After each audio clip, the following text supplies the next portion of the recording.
안녕하세요. 더 배움 검정고시 한국사의 명재민입니다. 자, 오늘은 9강이죠. 89쪽의 사절을 볼 차례고요.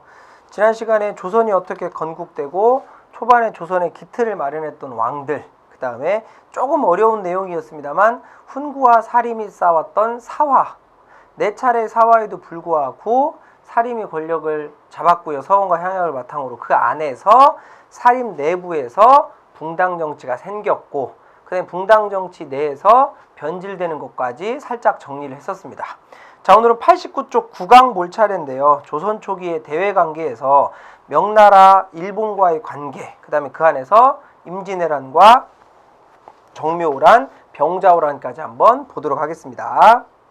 자, 명나라와의 관계, 기본적으로 우리 대외 관계는 사대 교린이다. 자, 어렵지 않습니다. 사대는 약간 우리가 떠받드는 정책이고요. 교린은 두 가지죠. 강경책과 회유책.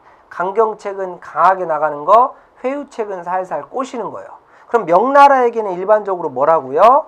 사대 정책의 의견이 크고요. 그 다음에 이쪽 뒤에 나올 일본과 그 다음에 여진족에게는 교린책이 있다. 자, 명나라 먼저 봐야 되겠죠. 사대 정책인데 정기 비정기적으로 사절단을 우리가 파견해서, 왜냐하면 어쨌거나 당시 명나라와 교류를 해야 발달된 문물을 받아들일 수 있는 건 사실이었으니까 문화 수입과 물품을 교육할 목적으로 명나라에게 우리가 약간 사대 정책을 펼쳤다 이거죠.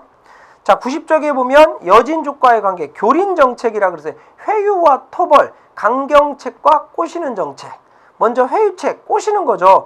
귀순장려하고요.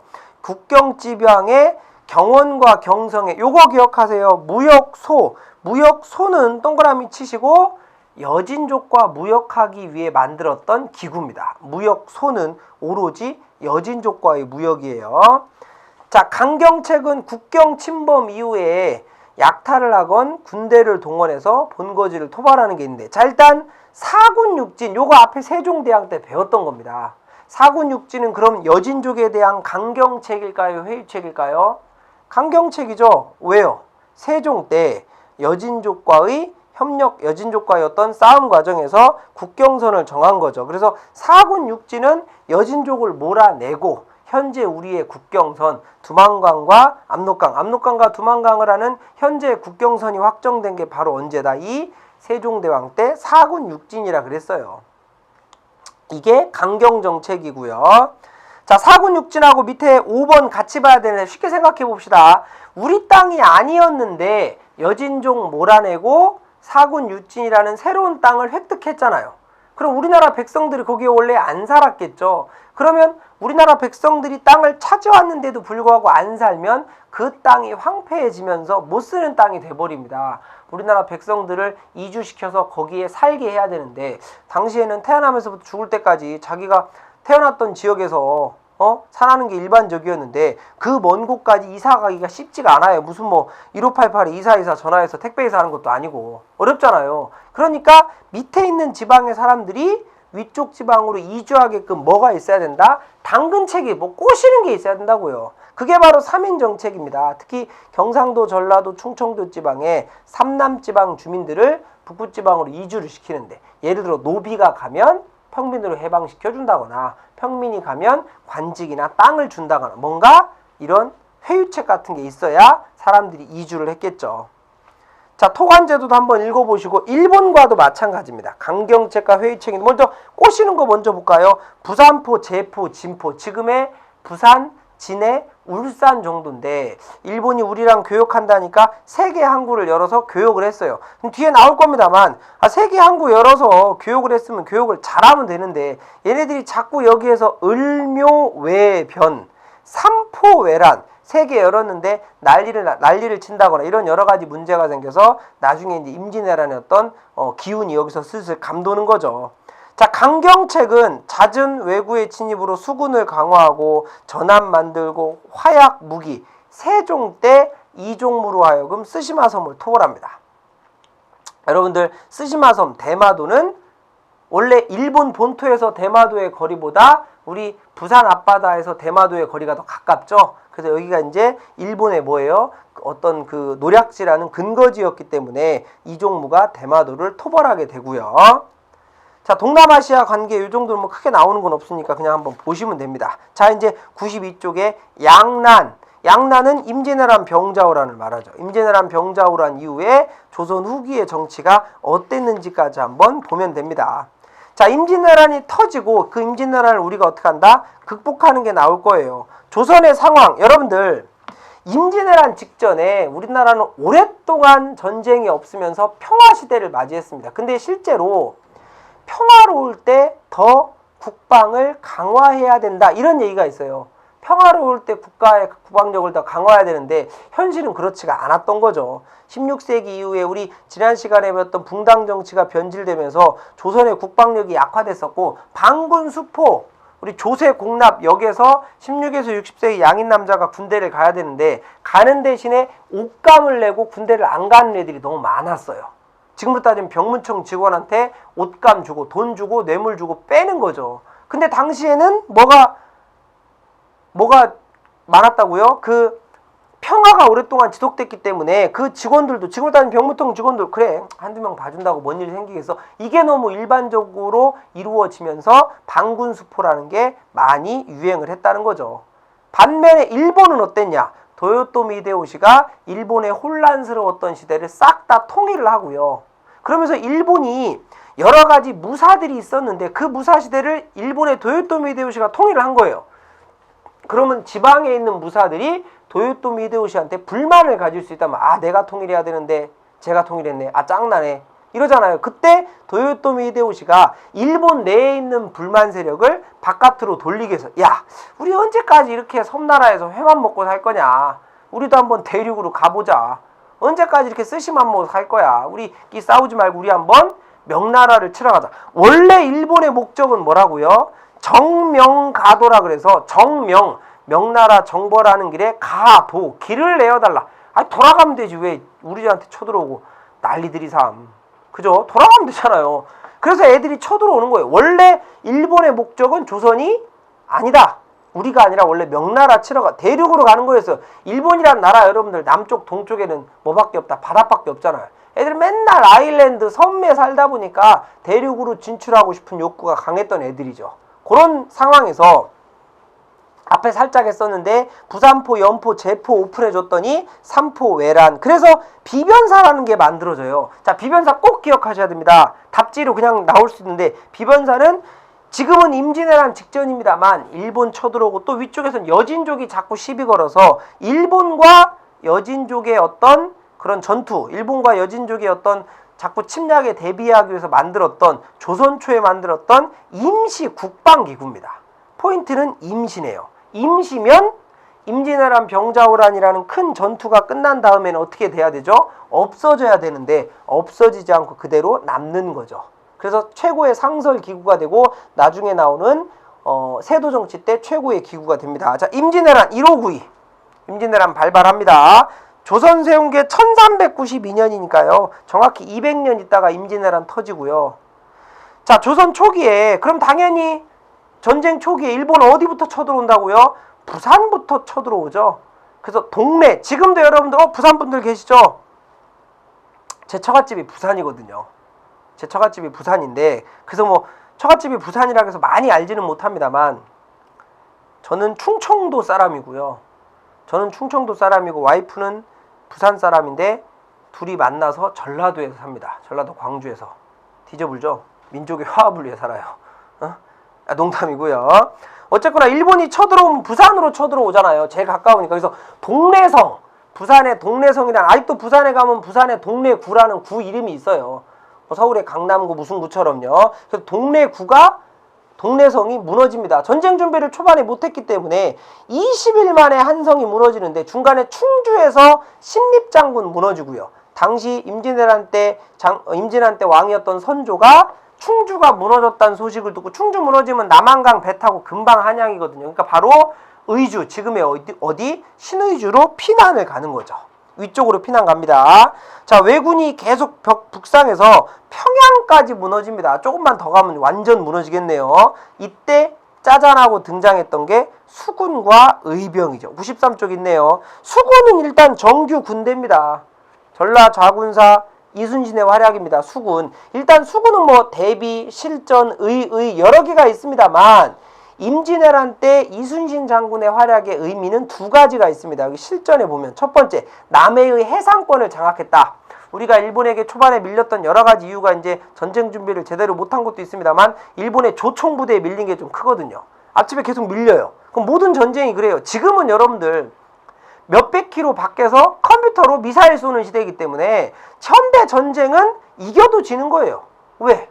우리나라 불바다 됐는데 이겨도 무슨 의미가 있어요? 그러니까 안 하는 게 현대 전쟁은 장땡인데 당신은 선발대가 가면 뒤로 후발대가 따라오면서 계속해서 여러 가지 전쟁 물자를 보급해 주는데 그 보급해 주는 보급로를 이순신 장군이 남해 해상권을 장악하면서 딱 끊어버린 거죠. 요걸 여러분들 어차피 해야 되는 게 6.25 전쟁 때 북한이 6월 25일 날 일요일 새벽 4시에 남침해 오잖아요. 그래서 며칠 만에 낙동강 방어선까지 밀렸다가 완전히 부산에서 고립되어 있는 상황에서 인천 메가더 장군이 아니라 메가더 장군이 인천 상륙작전을 하죠. 그럼 인천 상륙작전이 무슨 의미가 있어요? 북한군이 내려오는데 중간에 뭘 끊었다? 보급로를 끊었다는 데 의미가 있거든요. 그거랑 비슷한 거죠. 자, 첫 번째, 일본의 왜군의 보급로를 차단했고, 두 번째는 뭐냐? 전라도 곡창지대를 지켰다.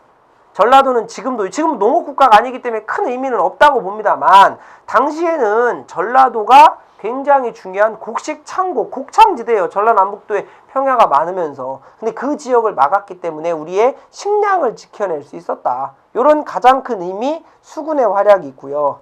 자, 그 다음에 의병입니다. 일단 의병은 정규 군대가 아니죠. 농민주축으로 자발적으로 의병이고요. 정말 나라를 지키고 자기 지역 지키겠다고 꽃갱이 들고 납들고 그냥 나온 사람이에요. 근데 이 의병은요, 전투를 배워본 적이 없는 사람이기 때문에 일본군하고 대규모 100대 100, 200대 200으로 넓은 공간에서 싸우면 지죠. 무기도 부족하고 이러니까. 근데 강점 뭐예요? 자기 지역의 지리 조건을 잘 압니다. 내가 이 동네 오래 살았으니까 요 동네 저수지 저거 돌아가면 뭐가 있어? 저 산에는 뭐가 있어? 이런 건 지리적 장점을 잘 알거든요. 그러니까 적은 병력으로 일본을 치고 빠지고 이러면서 의병이 활약이 많고요. 이 의병이 나중에 이제 우리의 정규 군대에 합류하면서 임진왜란 극복하는데 결정적인 역할을 합니다.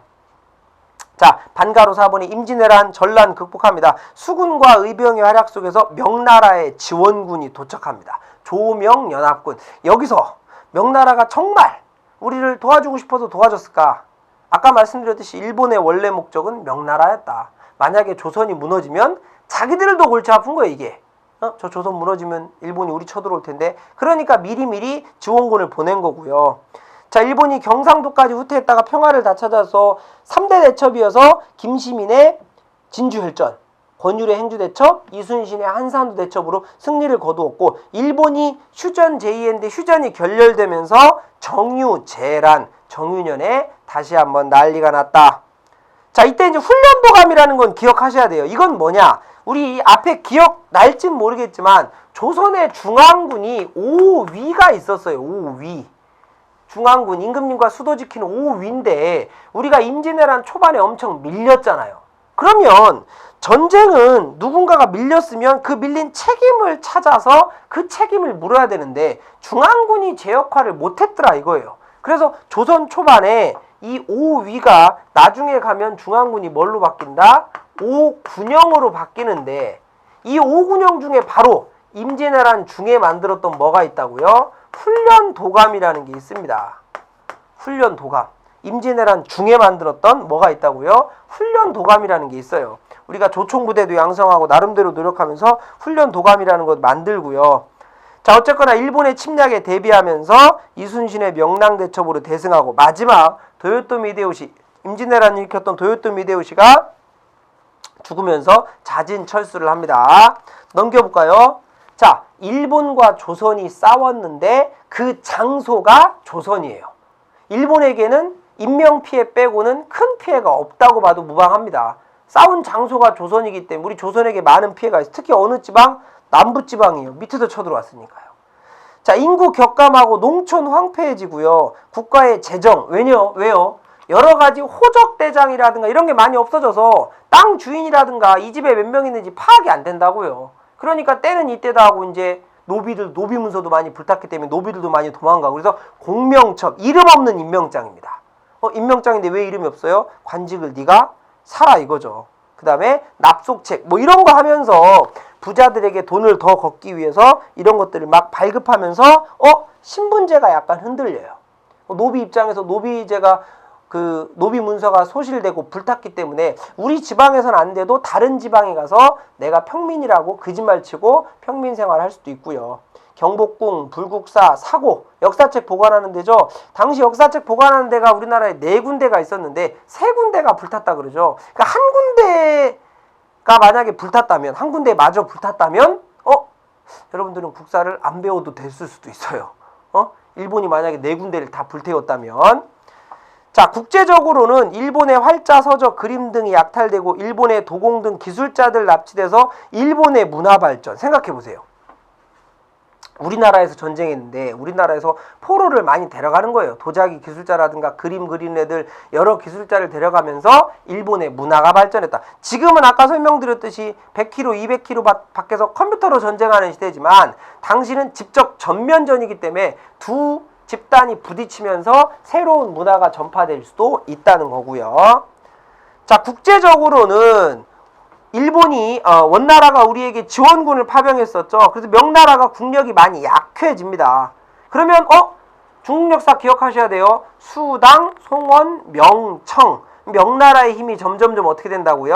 약해지면서 이제 드디어 여진족이 성장하고 여진족이 나중에 후금을 만들고요. 금나라 어디서 들었던 것 같은데요? 네, 맞아요. 우리 고려 때 그 금나라. 여진족이 후금을 만들고 그 후금이 명나라 무너뜨린 다음에 청나라가 되는 거고 그 다음에 우리를 쳐들어왔던 게 병자호란이 되는 건데 자, 밑에 이제 호란의 전개와 극복. 자, 호란은 정묘호란과 병자호란 두 개가 있습니다. 일단 아까 임진왜란 때 왕이 임진왜란 때 왕이 선조고요. 그 다음에 임진왜란 직후의 왕이 광해군입니다. 광해군요. 이병헌이 주연했었던 영화 광해 기억나시죠? 그런 사극 같은 영화나 드라마를 보실 때 아무 띵크없이 보면 안 돼요. 이제 배웠으니까 저때 광해군은 어떤 정책을 펼쳤구나. 이 정책이 무슨 정책이구나 생각하셔야 되는데 광해군이 시험에 나온다 그러면 두 개입니다. 중립외교와 대동법. 우리 이병헌 주연했던 영화 강해에 보면 대동법 많이 나오거든요. 그 대동법 뒤에 가서 볼 거예요. 자, 광해군의 중립외교, 여진족 싹 다 통일하고 후금을 건국해서 명나라에 선전포고합니다.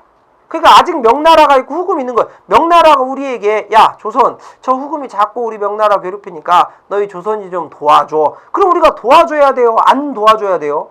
도와줘야 되죠. 왜요? 전통적으로 일단 우리는 누구랑? 명나라랑 친했고요. 두 번째는 뭐예요? 임진왜란 때 우리 도와줬잖아요. 그 의도가 뭐였든지 간에 전통적으로 명나라랑 친하고 우리가 임진왜란 때 명나라가 우리를 도와줬으니까 명나라가 군대 파병하라고 우리는 도와줘야 되는 게 정설인데 광해군이 판단하기에 이거 잘못해서 명나라 도와줬다가는 후금한테 당할 것 같거든요. 왜? 명나라는 지는 달이고 후금은 뜨는 태양이란 말이에요. 그래서 어떻게 했다고요? 일단 광해군은 강옥립이라는 부대, 강옥립을 파병하면서 일단 광해군 말을 들어줘요. 그래, 광해군 말을 일단 명나라 말을 들어줍니다. 일단 강옥립이라는 군대를 파병해서 강옥립을 파병할 때 일단 명나라 편에 서서 전쟁을 하되 당시 정세를 봐서 슬기롭게 대처하라 라고 명령을 내리고 실제로 강옥립이 가서 명나라 편에서 전쟁하다가 명나라가 질 것 같으니까 그냥 후금에게 항복을 하는 거죠. 그럼 생각해 보세요. 명분으로는 명나라를 도와줬다는 것도 성립이 되고 후금을 자극하지도 않고요. 이게 광해군의 중립외교입니다. 후금과의 관계에서 실리를 요구했던 거죠. 실리를. 근데 이것 때문에 뒤에 가면 광해군이 바로 뭘 맡는다? 인조반정을 맡습니다. 이병헌이 주연했던 영화 광해를 보면 마지막 장면에 이병헌이 배 타고 어디 떠나잖아요. 그 가짜 왕이. 그러면서 마지막에 스크롤 올라갈 때 광해는 5년 뒤에 인조반정으로 왕위에서 물러나게 된다. 이런 스크롤이 올라가거든요. 95쪽 위에 보세요. 인조반정 과정. 명분을 중시했던 일부 사림 아예 서인입니다. 당시 정권은 서인이 잡고 있었는데 서인은 명분을 중시, 모가지에 칼이 들어와도 대의 명분을 중시했던 애들이에요. 이 서인이 광해군의 중립외교를 비판하는, 아니 어떻게 부모님 같은 나라인 명나라를 배신하고 부모님의 원수 같은 오랑캐랑 친할 수 있느냐, 후금이랑. 말이 안 된다. 또 영창대군 죽이고 인목대비 폐위시키는 등 이게 결정적인 광해군의 어떤 도덕적인 어떤 그 윤리, 유기적인 윤리를 어겼다는 이유로 광해군을 폐위합니다. 인조 반정은 잘못된 왕을 끌어내리고, 여기서 잘못된 왕은 누구? 광해. 올바른 왕 인조를 끌어올리는 건데, 이게 성공했어요? 실패했어요? 성공한 거예요. 그러니까 서인 정권이 권력을 잡는 거죠. 그러면서 서인이 대외 정책으로 권력 잡으니까 친명배금, 어렵지 않네요. 명나라랑 친하고 후금을 배척한다고요. 이게 이제 결정적으로 당시의 국제 정세에 안 맞았던 거죠. 명나라는 이미 지고 있고 후금이 뜨고 있는데, 그러니까 후금이 어라? 저 조선이란 놈들 명나라랑 친하고 우리 후금을 배척하네. 아 짱나. 쳐들어왔겠죠. 그게 뭐라고요? 정묘년에 오랑캐가 쳐들어와서 난리가 났다. 광해군을 위해 보복한다는 명분으로 조선 공격해오고 정봉수 이립장군 등의 활약, 의병 등의 활약으로 형제 관계를 맺고 돌아갔는데, 정확히 따지면 정묘라는 후금이 쳐들어왔던 겁니다. 이거는 몇 년 전쟁도 안 일어나고 돌아갔는데, 문제는 후금이 돌아간 다음에 완전히 힘이 세져서 청나라 세우고 명나라를 완전히 어떻게 하는 거죠? 무너뜨린 거예요. 그러면서 병자호란, 배경 보세요. 세력이 강해진 후금이 청나라라고 이름을 바꾸고 조선의 임금과 신하의 관계를 요구하면서 우리 명나라 무너뜨리고 조선을 칩니다. 이때 척화파, 주화파, 화해를 배척한다. 무엇 뜻이 화해를 배척한다는 얘기는 주전론이죠. 전쟁을 주장한다. 누가 주장했던 거예요? 서인이요. 아니 어떻게 우리가 오랑캐하고 임금과 신하의 관계를 맺어? 모가지에 칼이 들어와도 싸워야지. 그 다음에 주화파는 화해를 주장한다. 야, 우리도 청나라하고 화해하는 거, 청나라를 떠받드는 건 말이 안 된다고 생각해. 하지만 지금 전쟁하면 어떻게 돼? 10중8구. 일단 이보 전진을 위해서 일본 후퇴하는 게 맞지 않느냐라고 주장했지만, 결국 누구 말대로? 서인 정권 말대로, 주전론 말대로, 척화파 말대로 전쟁합니다. 모가지에 칼이 들어와도 전쟁해야지. 죽어도 전쟁해야 돼. 네, 그래서 전쟁했어요. 그래서 죽었어요. 그래서 집니다. 당시 상황을 제대로 판단을 못한 게 이제 아쉬운 점이죠. 그래서 청나라가 침입을 하면서, 자, 청나라 군의 위협을 느낀 인조가 남한산성에서 45일간이나 항전을 합니다만 끝까지 지고요. 삼전도, 서울 송파구에 가면 삼전동이라는 동네가 있어요. 그럼 삼전도의 굴욕이라 그래서 청나라 태종 앞에 인조가 무릎을 꿇고 내가 졌다라고 항복을 하는 장면이 여기에 비석에 적혀 있다는 거죠. 자, 그러면 모든 전쟁에서 일단 병자호란 우리가 졌던 전쟁이잖아요. 졌잖아요. 우리 임금님이 인조가 어쨌거나 무릎을 꿇었으니까. 그러면 모든 전쟁을 치렀는데 지잖아요. 그 대가를 치러야 됩니다.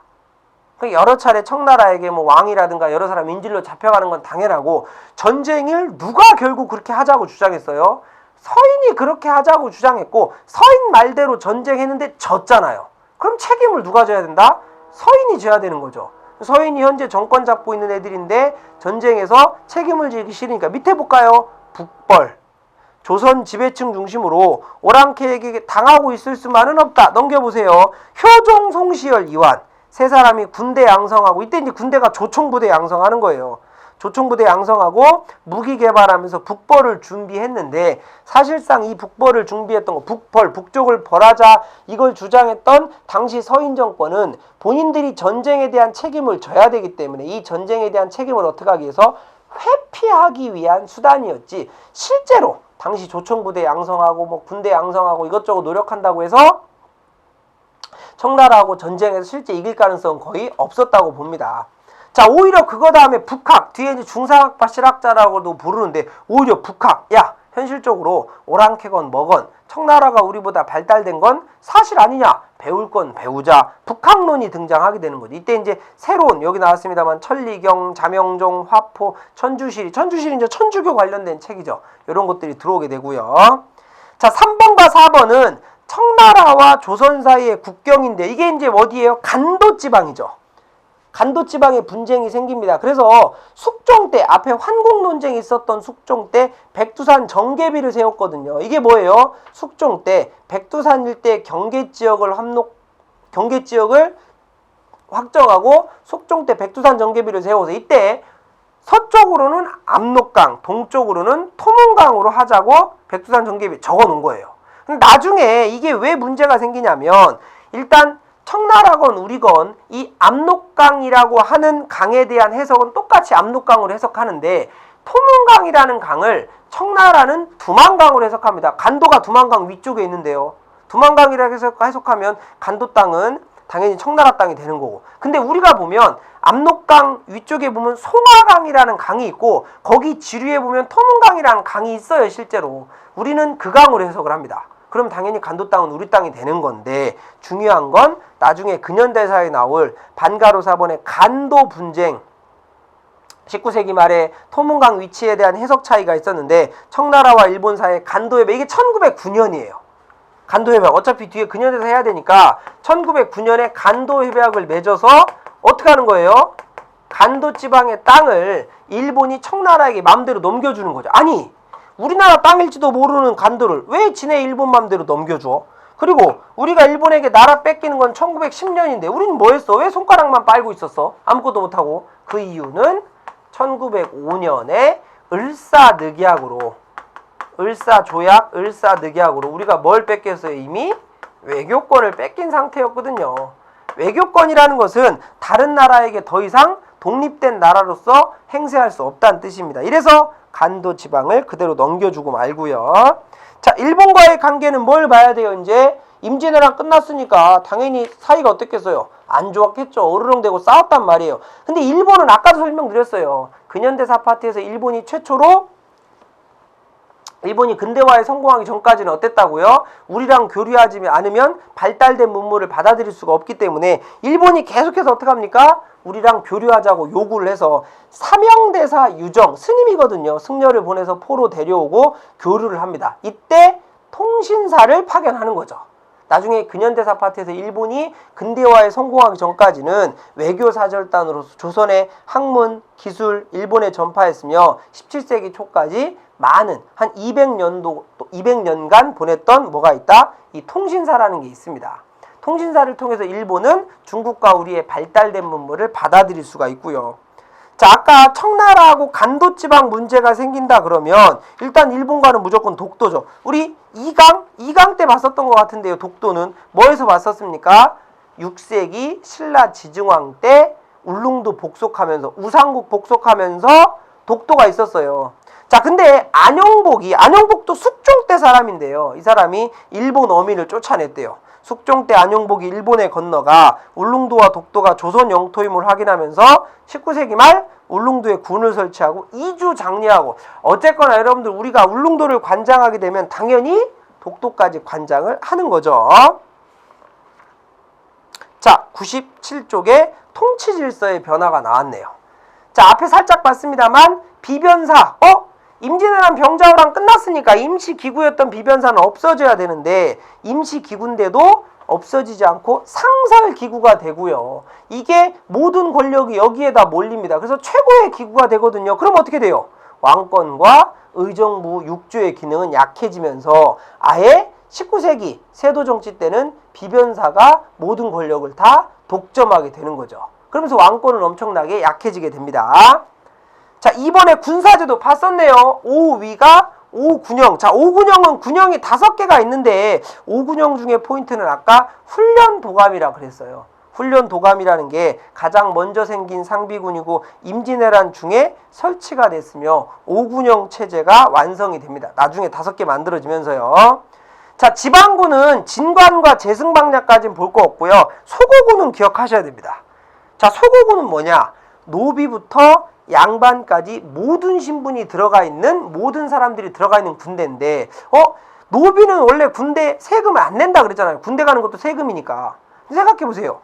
양반이 이거 조선 후기에 가면 엄청나게 싫어합니다. 왜요?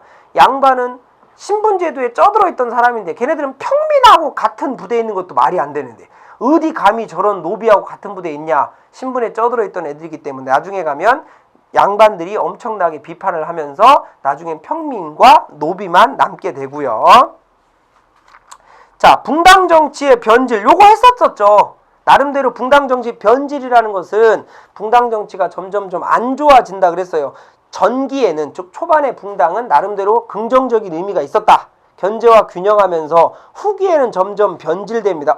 숙종 때 환국 논쟁 지난 시간에 했던 거예요. 환국이 뭔지보다는 기계적으로 일단 기억해야 됩니다. 그 앞에는 뭐였죠? 현종 때 예속 논쟁, 숙종 때 환국 논쟁으로 특권 붕당이 권력을 잡습니다. 흐르지 않는 물은 썩는 거거든요. 그래서 앞에 뭐라 그랬어요? 숙종이 탕평책 해볼까? 라고 제기를 했는데 실제로 탕평책이 이루어질 수가 없었고 오히려 왕권만 약해지고 혼란스러웠다. 그래서 98쪽 보면 붕당 정치가 변질되면서 드디어 네모의 탕평 정치라 그래서 누가 나와요? 영조와 정조가 나오네요. 다시 말씀드립니다만 영조 정도는 굉장히 시험에 잘 나오는 거예요. 꼭 체크를 하셔야 됩니다. 자, 내용이 길고 연결되기 때문에 한 번만 끊어서 다음 시간에 이어서 보겠습니다. 탕평정책이요. 영조 정조는 크로스에서 굉장히 잘 나오니까 꼭 체크하셔야 돼요. 자, 오늘은 여기까지 보고요. 앞에 했던 거 임진왜란 병자호란의 전개 과정 시험에 꼬박꼬박 등장하는 주제이기도 합니다만 사람 이름이라든가 순서 같은 것도 한번 확인해 보시고요. 복습 꼭 하셔야 됩니다. 98쪽 탕평정치는 다음 시간에 이어서 보겠습니다. 수고하셨습니다.